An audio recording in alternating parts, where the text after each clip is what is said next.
الله الرحمن الرحيم الحمد لله رب العالمين والعاقبة للمتقين والصلاة والسلام على سيد الأنبياء والمرسلين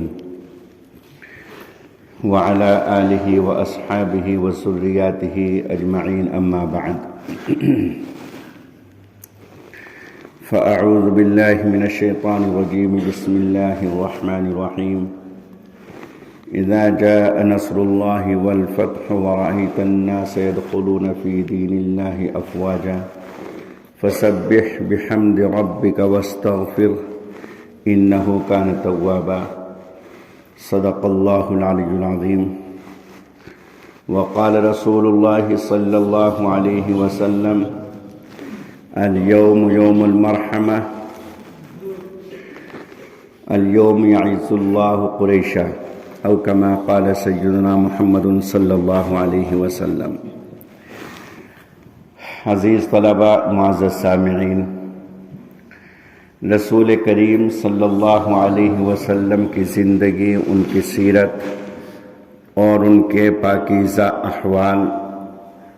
کئی ہفتوں سے آپ سماعت کر رہے ہیں۔ سیرت کا عنوان اس قدر وسیع ہے کہ پورے سال اس کے اوپر بیان چلتا رہے تب بھی اس کے تمام گوشوں کا احاطہ نہیں ہو سکتا۔ بڑے اہم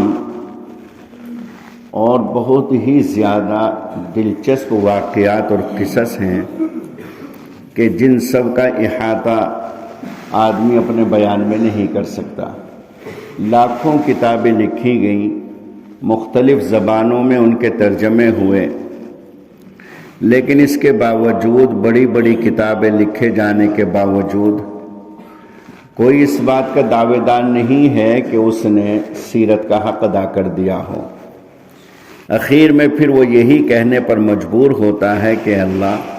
جتنا میں لکھ سکتا تھا اتنا میں نے لکھا، باقی مجھ سے کوئی حق ادا نہیں ہو سکا، بہت ساری اس میں خامیاں اور کمزوریاں رہ گئیں۔ تو اس لیے باوجود اس کے کہ مختلف پہلوؤں پر، مختلف گوشوں پر روشنی ڈالی گئی، لیکن مجھ جیسا طالب علم تو کیا احاطہ کر سکتا ہے، بڑے سے بڑا عالم بھی سارے گوشوں کو اجاگر نہیں کر سکتا۔ اللہ کے رسول صلی اللہ علیہ وسلم کے وہ اخلاق، وہ عادات، وہ پاکیزہ سیرت، وہ ان کے اطوار اور ان کے وہ تمام طرق، دشمنوں کے ساتھ، اپنوں کے ساتھ، اپنے اصحاب کے ساتھ، اپنی ازواج کے ساتھ اور پورے عالم کے ساتھ، پورے عالم کے لیے جو وہ رحمت بنا کر کے بھیجے گئے، تو صحیح معنی کر اس کو اس کے حق کے ساتھ کوئی بیان نہ کر سکا ہے، نہ کر سکتا۔ اس کو اگر بیان کر سکتے ہیں تو اللہ رب ذوالجلال والاکرام ہے۔ اللہ رب العزت نے ایک ہی آیت کے اندر ان کے تمام اخلاق و کردار کی نقاشی فرمایا اِنَّكَ لَعَلَىٰ خُلُقٍ عَظِيمٍ،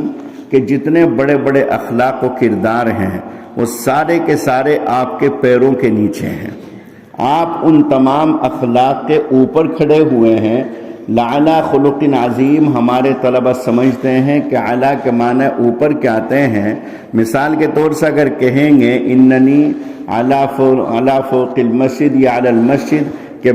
مسجد کے اوپری حصے پر ہوں، تو اس کا مطلب یہ ہوگا کہ مسجد کی جو چھت ہے وہ میرے پیروں کے نیچے ہے، میں مسجد کی چھت کے اوپر ہوں۔ اگر آدمی کہے کہ انا علی سقف المسجد، کہ میں مسجد کی چھت کے اوپر ہوں، تو مطلب یہ ہوگا کہ مسجد کی چھت پیروں کے نیچے ہے اور پورا کا پورا جو حصہ ہے مسجد کا وہ پیروں کے نیچے ہے۔ تو انک لعلی خلق عظیم کا مطلب یہ ہے کہ اے محمد صلی اللہ علیہ وسلم، یقین کیجئے، بے شک اس میں کوئی شک نہیں، یقین کیجئے کہ آپ تمام عظیم اخلاق اور عظیم کردار کے اوپر ہیں، یعنی کہ سارے عظیم اخلاق آپ کے پیروں کے نیچے ہیں۔ تو بہرحال اللہ رب العزت کی شان تو اللہ کی شان ہے، اللہ رب العزت اس کو بیان فرما دیں گے، لیکن کسی انسان کے بس کی بات نہیں کہ وہ کلی طریقے سے حق ادا کر دے۔ تو آج کا جو عنوان ہے وہ بھی سیرت کا ہی ہے، اور فتح مکہ کا واقعہ مجھے سنانا ہے، اور فتح مکہ کے بعد اگر وقت میں گنجائش رہی تو اخیر تک کی باتیں انشاءاللہ آپ کے سامنے آ جائیں گی۔ میں نے گزشتہ 2 ہفتے پہلے صلح حدیبیہ کے کچھ واقعات اور قصص کے اوپر روشنی ڈالی تھی۔ صلح حدیبیہ ہوا،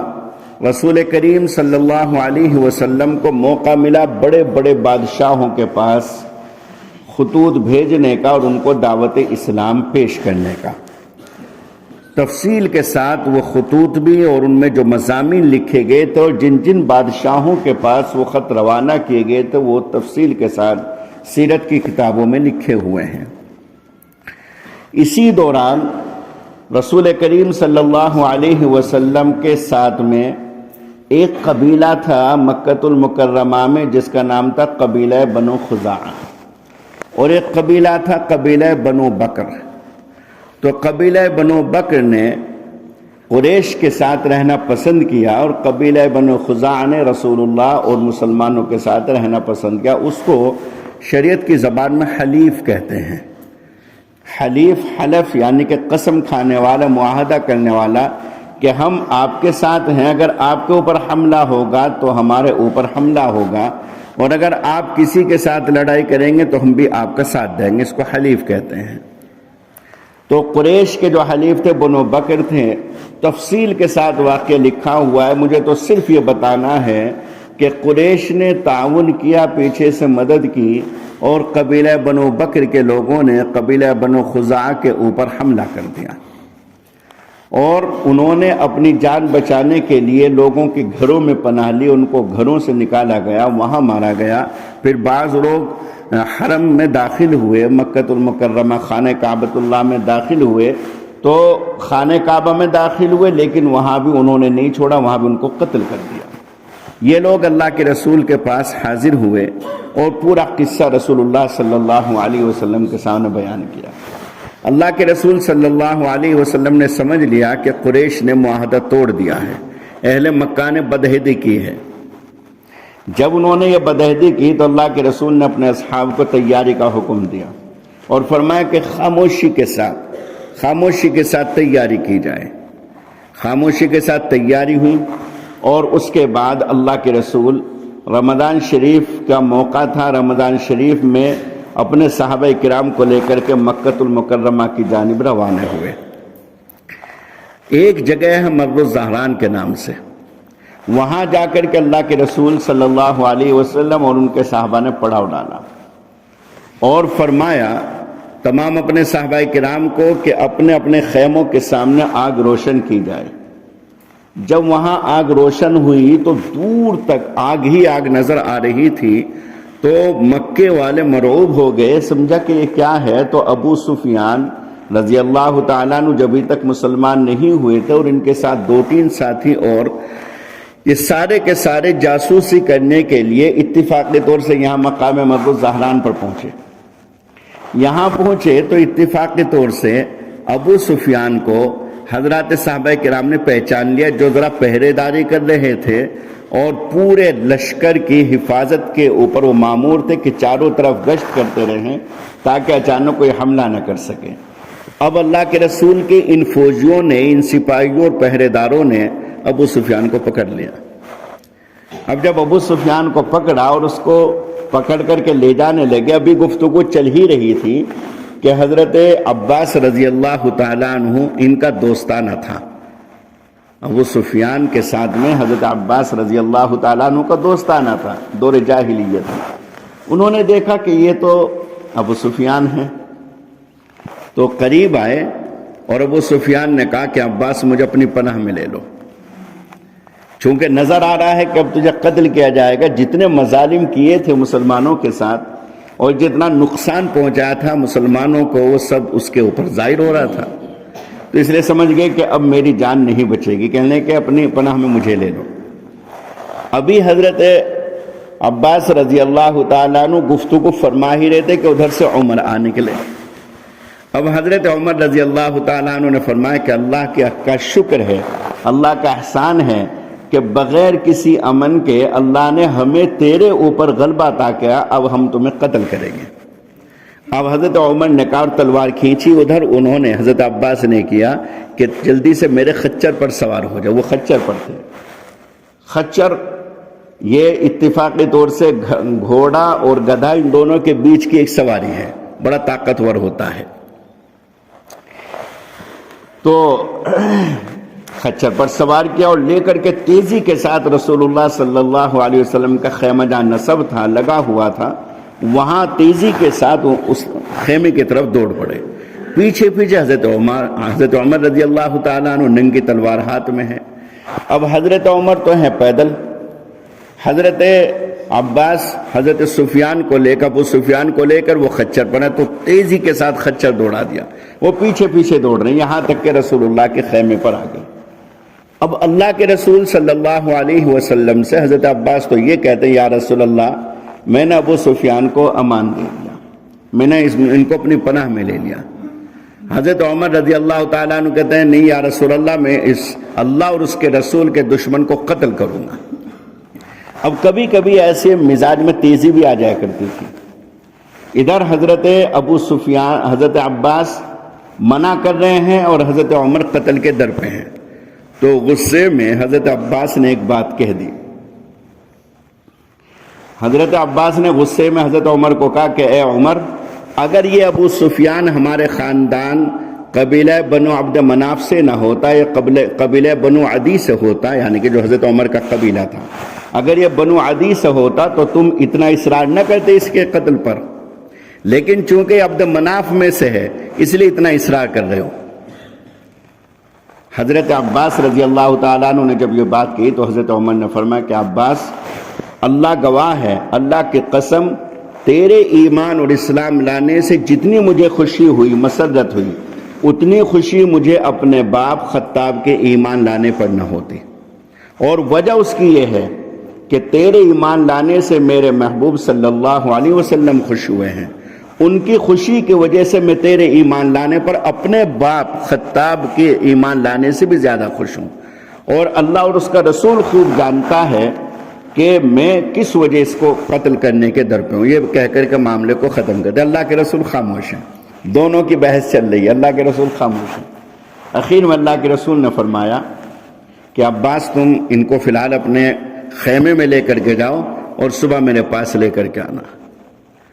اور وہ جو دو ساتھی اور تھے وہ رات کی اندھیری میں رسول اللہ کے پاس آ کر کے انہوں نے کہا رسول اللہ ہمیں ایمان قبول کرا دیجئے، اسلام میں داخل کر لیجئے۔ انہوں نے اسلام قبول کر لیا۔ صبح ہوئی،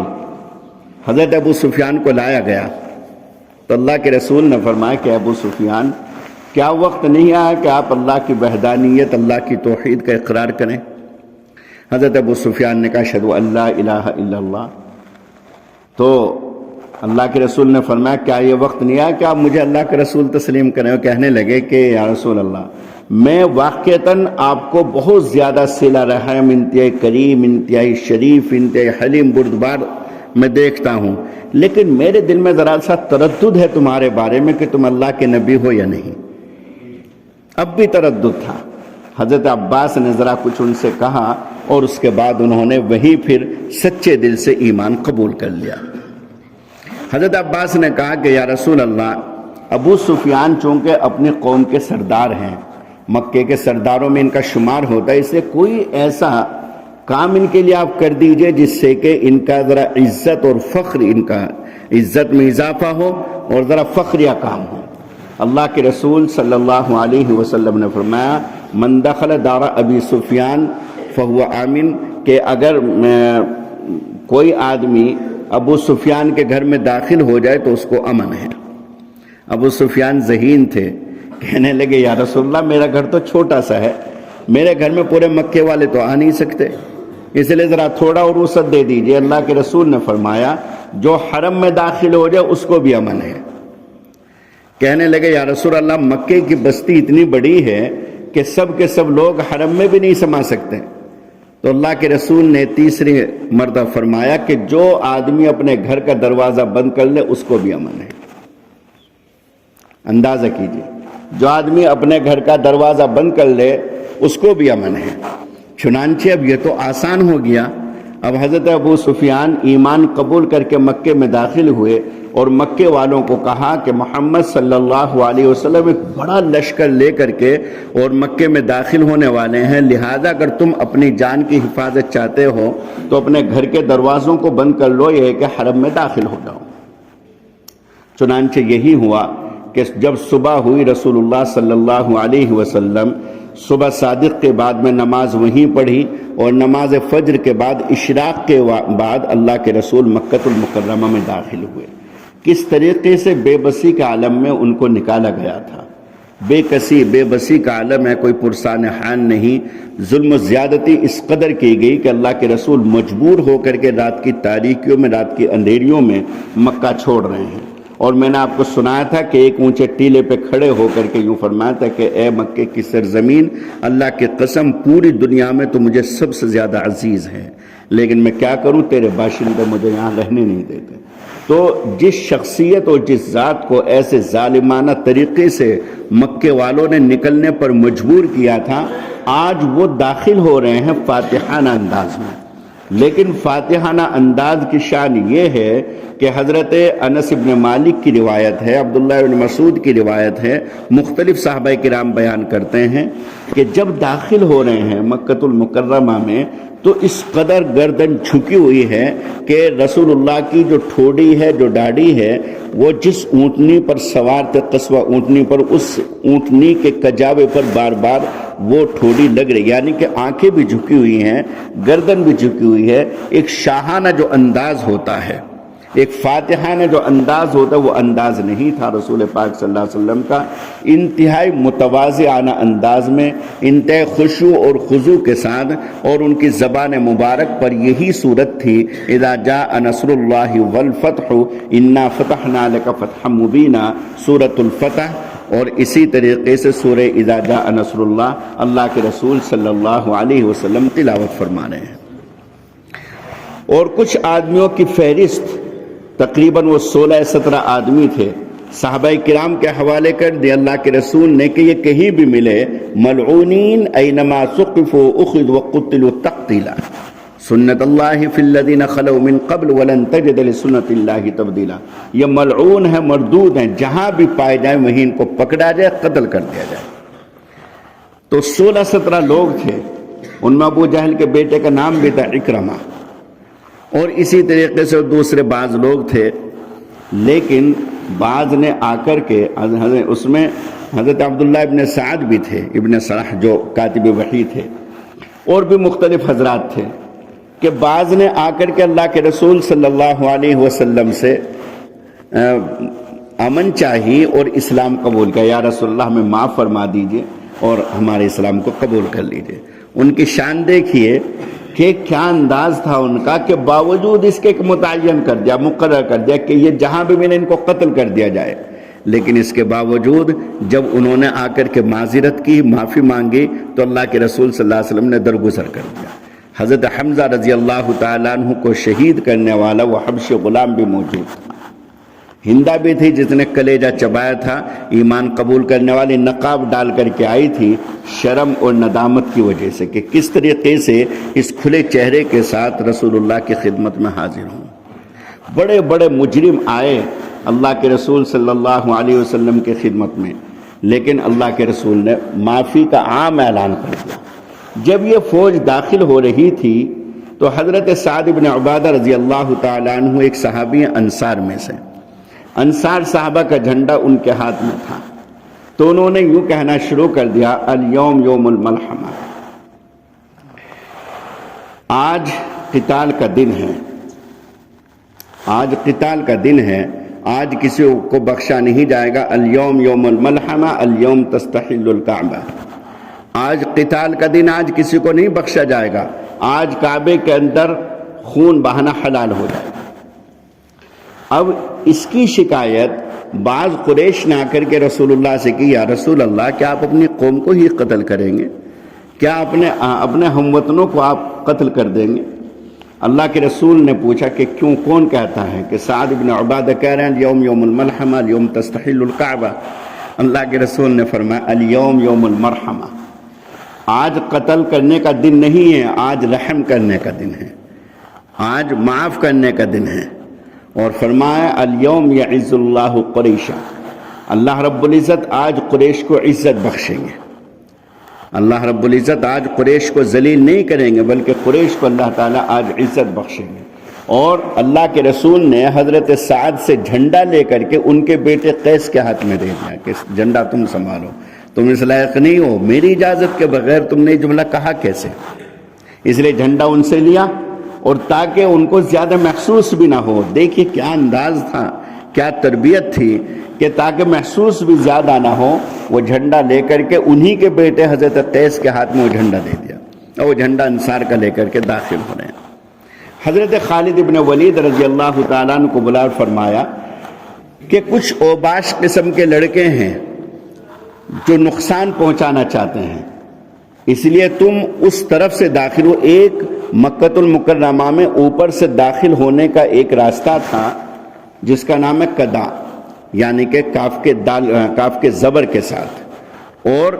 ایک نیچے سے داخل ہونے کا راستہ ہے جس کا نام ہے قدا۔ تو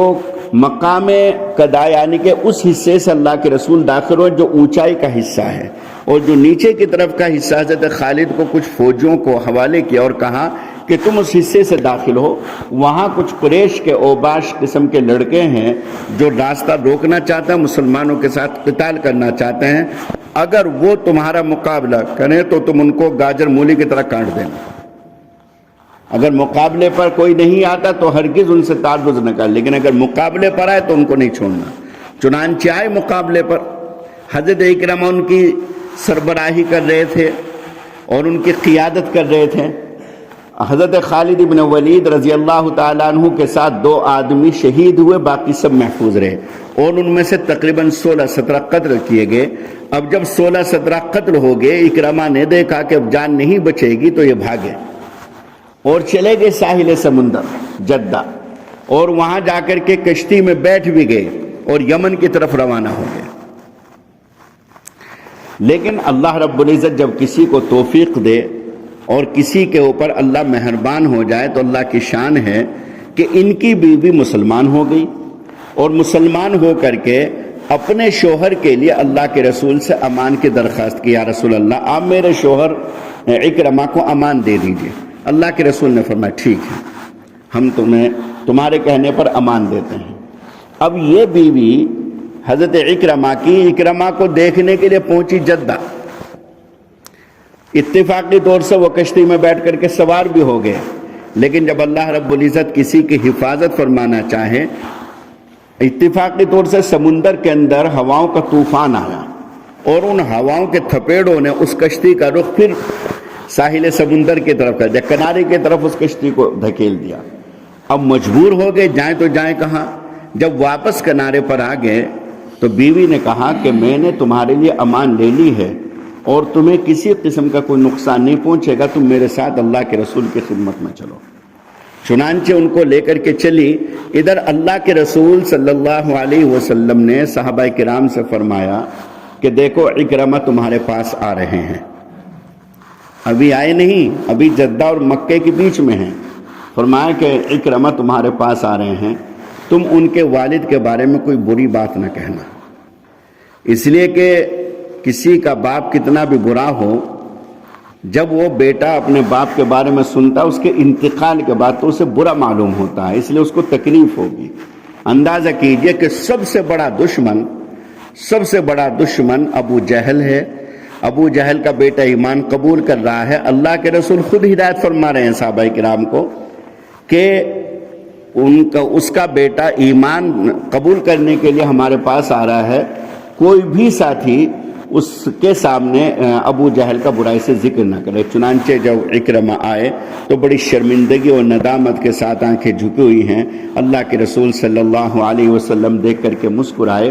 اور مسکرا کر کے پھر اللہ کے رسول صلی اللہ علیہ وسلم سے کہا یا رسول اللہ مجھ سے بڑی غلطیاں ہوئیں، خطا ہو گئیں، اور میری توبہ قبول کر لیجئے اور مجھے ایمان میں داخل کر لیجئے۔ اللہ کے رسول صلی اللہ علیہ وسلم نے ان کو ایمان میں داخل کا کہنے لگا یا رسول اللہ، حضرت اکرمہ کہنے لگے کہ یا رسول اللہ میں نے جس قدر مسلمانوں کو نقصان پہنچا، اللہ کی قسم اب اس سے کئی گنا زیادہ میں نفع پہنچاؤں گا، اور جس قدر میں نے جنگیں مسلمانوں کے خلاف لڑی ہیں، اللہ کی قسم اس سے کئی گنا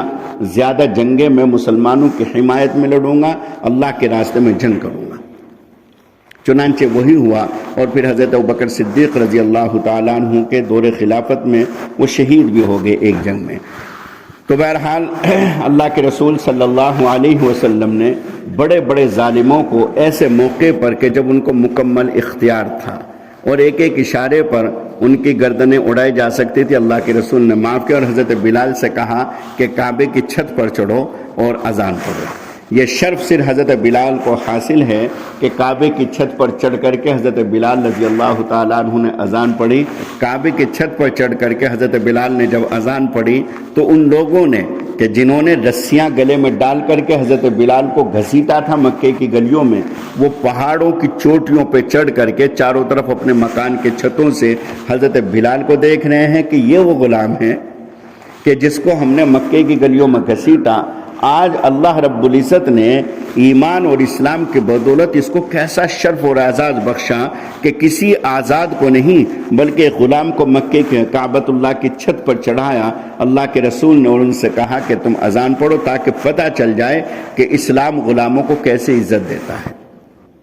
پتہ چل جائے مکے والوں کو کہ اسلام غلاموں کو کیسے عزت دیتا ہے۔ چنانچہ حضرت بلال حبشی رضی اللہ تعالیٰ عنہ نے اپنی اسی انداز میں اذان پڑھی، اور حضرت ابو محذورہ رضی اللہ تعالیٰ عنہ نے اذان کی جب آواز اتاری، نقل اتاری، تو نقل اتارنے کی پاداش میں پکڑے گئے بچے اور بھی تھے، حضرت ابو محذورہ بھی تھے۔ اب وہ ابو محذورہ چونکہ بہت ہی سریلی اور بڑھیا اچھی آواز تھی، تو اللہ کے رسول نے فرمایا کہ وہ آواز کس کی تھی جو ذرا اچھی سی آواز تھی، بلند آواز تھی، جو میرے کانوں نے سنی، وہ آواز کس کی تھی؟ تو حضرت ابو محذورہ کو پیش کیا گیا، ان کی عمر اس وقت 16 برس تھی۔ تو فرمایا کہ ذرا پڑھو۔ ابو محذورہ کہتے ہیں کہ میرے دل میں خیال آیا کہ نقل اتارنے کی پاداش میں شاید مجھے قتل نہ کر دیا جائے، لیکن اللہ کے رسول نے فرمایا کہ پڑھو اذان جو پڑھ رہے تھے۔ میں نے اذان پڑھی، آہستہ آہستہ پڑھی، اشہدو ان لا الہ الا اللہ اشہدو ان محمد رسول اللہ۔ جو عربی کے طلباء ہیں وہ ترجیح کے مسئلے کو خوب سمجھتے ہیں، آہستہ پڑھی تو پھر اللہ کے رسول نے بلند آواز سے پڑھوائی، اور اس کے بعد اللہ کے رسول نے یہاں پیشانی کے بالوں کو پکڑا، اور پیشانی کے بالوں کو پکڑ کر کے، اور اس کے بعد میں پھر اللہ کے رسول صلی اللہ علیہ وسلم نے ایسے یہاں سے لے کر کے اور تقریباً ناف تک ایسے ہاتھ پھیرا، ایسے ہاتھ پھیرا۔ حضرت ابو محذورہ بیان کرتے ہیں یہاں سے پیشانی کے بالوں کو پکڑے رکھا، اور اس کے بعد پھر اس طریقے سے فرماتے ہیں کہ اللہ کی قسم جہاں جہاں ہاتھ پھرتا جاتا تھا ایسا محسوس ہوتا تھا کہ میرے سینے کے اندر، میرے جسم کے اندر ایمان سرایت کر رہا ہے، ایمان داخل ہو رہا ہے، اور حتیٰ کہ اللہ کے رسول صلی اللہ علیہ وسلم کا